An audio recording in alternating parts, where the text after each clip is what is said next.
Oxford university பல்கலைக்கழகத்துக்கும் இந்தியாவுக்கும் collaboration, research collaboration ஒரு 200 ஆண்டுகளுக்கு முன்னாலேயே நடந்துட்டு இருக்கு. அது 2 பேத்துக்கு கொலாபரேஷன். தமிழ்நாட்டுக்கும் ரிசர்ச் கொலாபரேஷன் ஆக்ஸ்போர்ட் யூனிவர்சிட்டிக்கும் அது இன்னும் நடந்துட்டு இருக்கு.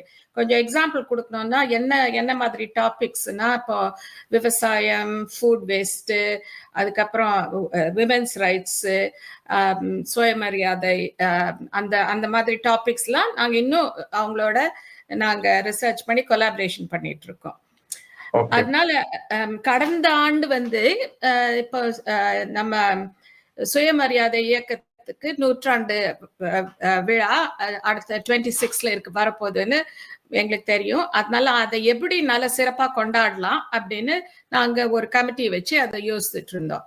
உலகம் பூரா சோஷியல் ஜஸ்டிஸ் மூவ்மெண்ட், அதோட அந்த ரிசர்ச் உலகம் பூரா நிறைய ரிசர்ச்சர்ஸ் பண்ணிட்டு இருந்தாங்க. ரொம்ப நல்ல ரிசர்ச்சும் பண்ணிட்டு இருந்தாங்க.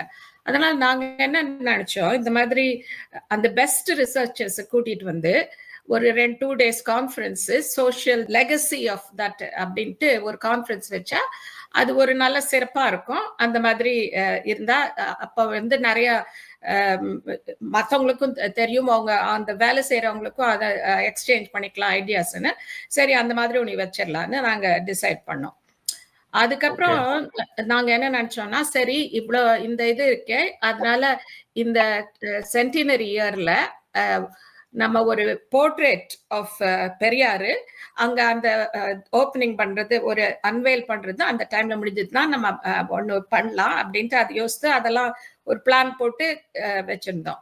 சரின்னு அப்ப அது நல்ல கோவின்சைட் ஆகும் அப்படின்னு அந்த பிளான் போட்டோம். அதனால்தான் இதெல்லாம் திஸ் கேம் அபவுட்.